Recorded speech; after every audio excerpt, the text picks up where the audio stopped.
mean, you were finance minister for years. That's exactly you were part of a government that certainly was not talking the way it is now about getting our resources to other markets. Albertans feel like you stood in the way of that happening. As Finance Minister Vashi, one of the things I am proud of, which I spoke about in budget speeches, was getting the Trans Mountain Pipeline built. That was something I was very personally involved in. Welcome back to the Extra Channel, everybody. Like and subscribe, please, before we become the 51st state or before we go bankrupt. Either way, it's not looking good for Canada.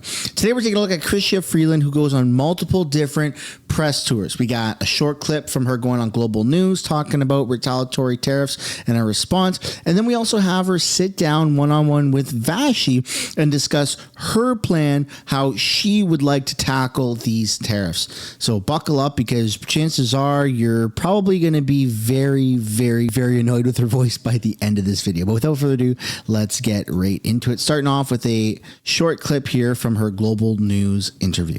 President Trump is saying among the reasons for the tariffs are issues with border security and fentanyl flowing into the U.S. from Canada. Do you think that's what this is really about? Look, it seems like the Americans have a new reason every day, right? Right now it's fentanyl. There was a while when it was asylum seekers. Sometimes they've been talking about the trade balance. I think we have to recognize that this is really a movable feast, and there's a new rationale every day. What is really going on is a bully trying to push us around, and what we need to do is be strong, say we are not intimidated, have a retaliation plan, including 100% tariffs on Teslas that targets the U.S. stakeholders Trump cares about. Give them an exit ramp and say to Americans, come on guys, it doesn't have to be this way. We are your best ally, neighbor, friend, and partner, and we can continue to be that if you just stop beating us up.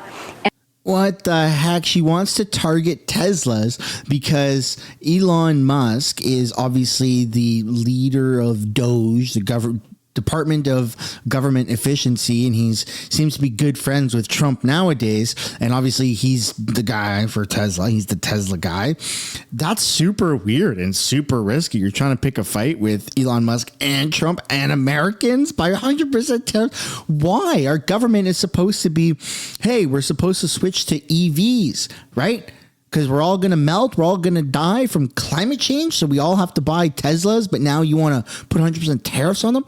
None of this makes any sense. It's a pissing contest. And Canada's going to lose. We have a very, very tiny, small stream of urine. And America has a huge wang, and they are swinging it around. Not a very good look. But now let's take a look here at Freeland and Vashi doing a one-on-one.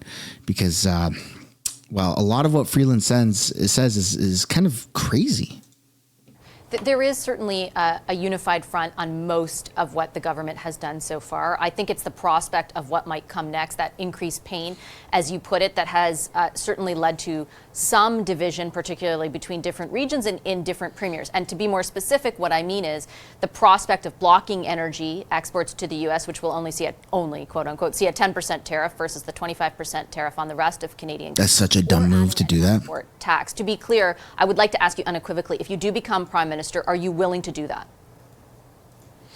We have to be prepared to use every single tool in the toolbox. We have to recognize this is an existential crisis. It's an existential moment for Canada. My approach will be to be strong, to be smart, and to be united, and to do the work we need to do on the home front to be sure that we have that united coalition with provinces, with business, with labor, and I know how to do it because I've done it before. I did it during the first NAFTA negotiations. I did it during COVID. I know that everyone in Canada loves Canada. I know that everyone in Canada recognizes this is utterly serious and that we have to, if we are hit, which is what is happening, we have to fight back, and we have to fight back together. That's the Canadian response that I will lead. Premiers Legault and Danielle Smith are saying that none of that should happen without provincial consent. Would you move ahead without that consent, or do you agree that that is necessary in order to do something like blocking energy exports? I think the way to move ahead is to be strong, to use all the tools in our toolbox, and I am confident that I can lead a united Canadian response because that's the way we are strong. And I also want to say one more thing, Vashi, that at the end of the day, we are fighting back not for the sake of it, but we're fighting back to be successful. And so what we really need to think about is, how do we activate Americans? How do we get Americans to understand this is hurting them and for no good reason? And it doesn't matter. Americans don't care. In fact, Americans are pro this happening because in America, they're the most patriotic people on the planet. And it should be America first. It should be Canada first, but unfortunately, we're on like the brink of a recession. We're like 30, 60, 90 days away from going into a total blown recession. The media expects 6 months away from a full-blown recession. But with a trade war and with Trump going to increase the tariffs because we've retaliated, that brings the window down to much, much, much smaller. And then also taking a lot of our money or printing new money here in Canada and providing a relief program the way that we did with the COVID relief program for people that are affected by tariffs. We're not 6 months away. At most, we're 3 months away from a total recession or depression. It's not good. We need help. We need a lot of help. And our government trying to pick this fight while they wear suits and ties and get these $100,000 paychecks per year with their benefits, this doesn't affect them. They're trying to stay in power. They have one goal, and it's try to win this popularity contest and get voted in so that they can increase their paychecks and secure a bigger bag, get themselves and their family more financial freedom, continue all their insider tradings and yada, yada, yada. What they're doing, what they're suggesting is not in the best interest of Canada, of Canadians. This is very, very harmful. They already know it's harmful because they're saying, Canadians, you're going to have to brace yourselves and stand together. What does that even mean? What does that even mean, stand together? We're strong and resilient in times like this. We're broke. We have no money. We have no honey. We are broke. What do you mean stand together? What do you want us to do? Sell the tires on our cars for butter? Like, this doesn't make any sense. We don't have money to pay our bills, to do anything. Oh, well, just stand strong, guys. Come on. We know how to get through hard times. What the hell we do? Nobody voted for this. And how do we get them to apply pressure on the White House? You don't. The Americans don't care. Americans are, yeah, we should be making more money because we're American. Americans want this to happen. Americans want this to happen. You're not going to convince any American citizen, oh, please, Trump, don't tax Mexico. Don't tax Canada. That's horrible. Nobody's saying that. They're going, yeah, hell yeah. Come on, brother, Americans, let's stand together and fight the Great White North. Like, Americans want this. It sucks because now it's turning people against people. We don't want that. But no, American people are definitely not against Trump doing tariffs. Some positive results. The U.S. steelworkers, who are an important political force in the U.S., have come out and said, this is really a bad idea. This is going to hurt our members. And so we need to be really smart, really surgical, really targeted in our actions. Because the thing is, at the end of the day, this is going to be painful for the Americans. It's going to be painful for American businesses. It's going to be painful for American workers. And they're going to ask themselves, I'm losing my job to have a fight with Canada? Like, why is this happening? And that is the outcome, that is the reaction that we need to drive towards relentlessly. That might happen on a very, very small scale, but that's going to be amplified. If that happens to 100 people in America, that's going to happen to 10,000 people in Canada. If that happens to 10,000 people in America, that's going to happen to over 1 million people. Or if that happens to 10,000 people in America, it'll happen to over 1 million people in Canada. The scales are very, very, very different. Very different. They're not comparable at all. It starts with strength because we need to make very clear to President Trump that Canada is not a pushover. I know he is going to be astonished by how strong our country is. And I do, Ms. Freeland, understand that point and take it, but that doesn't directly address what I asked you, which was whether or not you would seek provincial. Why are you even surprised, Vashi? Asking, you know, not sort of in the abstract. You could be prime minister in a month and a half. Would you, require, or would you submit to the idea that you need provincial consent before you block the resources of Alberta or Quebec, for example? And what I'm saying, Vashi, is I am confident, given my track record, given my work with premiers of provinces and territories, that I will be able to build a united Canadian coalition to use all the tools in our toolbox and to fight for Canada. I'm confident I can do that. But what if you can't? I mean, there's been no indication that all of a sudden Danielle Smith will get on board with everything being on the table. Are you willing to go against the will of provinces? Mm-hmm. I was born and raised in Alberta.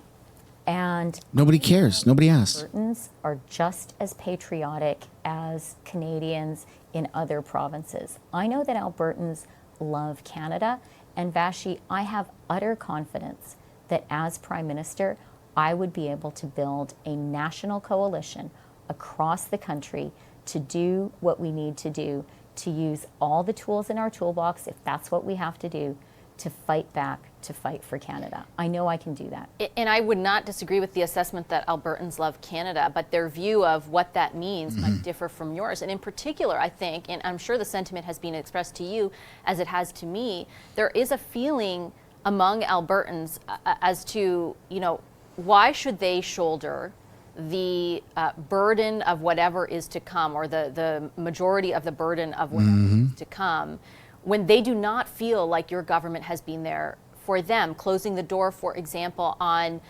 pipelines other than TMX, closing the door on exporting more LNG. Like they do not feel, and I mean, you were finance minister for years. That's exactly you were part right. of a government that certainly was not talking the way it is now about getting our resources to other markets. Albertans feel like you stood in the way of that happening. As Finance Minister, Vashi, one of the things I am proud of, which I spoke about in budget speeches, was getting the Trans Mountain Pipeline built. That was something I was very personally involved in. That is a project that was good for Alberta, that is good for Canada. And today, when we need access to markets other than the United States for our resources, that project is more important than ever. We should all be proud that we got that pipeline built. Albertans know how hard I worked and how important that project is to me. And I do believe that this is a moment when we as a country have to recognize how great it is that we are richly endowed with natural resources. That is such a good thing. We need those resources today more than ever. We do have to redouble our efforts to get those resources to markets, to diverse markets. Albertans know that that is something I stand for, and that will definitely be part of my conversation with Alberta as Prime Minister. Is she off her rocker, dude? She's now pro oil and gas and pro all our minerals, and we're sitting on a gold mine and we should be using all of our natural resources. Who is she? She doesn't stand for anything. She is literally trying to distance herself from who she has been her entire political career. She's been a radical climate activist as the finance minister. Now she's going, LNG and oil and gas is good. Oh, yeah, Alberta, turn the taps on. Come on, guys. Come on. Are you with me? You remember how hard I worked as finance minister? You failed as finance minister. You horribly failed. Canadians hate you.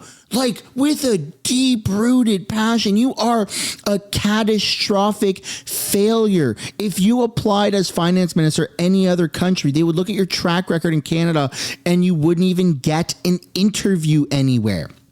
I'm sorry, but you are a horrible, horrible, horrible, horrible person. And I will make sure that my YouTube channels reiterate that for as long as I can possibly say it without just getting completely bored of saying it. Freeland, you destroyed this country. And now you're saying, well, hey, look, we're pro all these things. No, you're not.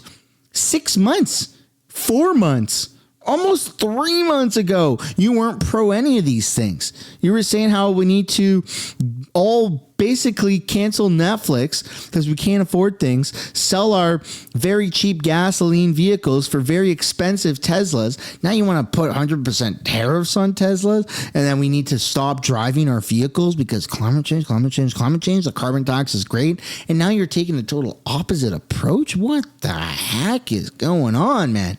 This is a part of politics that drives me nuts. She's obviously trying to appeal to a whole new voter base that is going to agree with her right off the hop without knowing anything of her past. And I'm here to remind everyone who may fall for that that's absolutely not true. She's not to be trusted. Her policies have been the complete opposite of everything she just said she supported in the last 2 minutes of her speech. So no, Freeland, no, we don't want you as the Liberal Party leader. You will never be Prime Minister. I hope I don't eat those words in a couple of months. You are a horrible, horrible, horrible person. And I wish that Vashi had more speaking time to really ream into you because you're a horrible, horrible human being. That's the end of the video, folks. Hope you enjoyed it. Drop a like and subscribe to the channel, and see you guys in another one. Bye for now.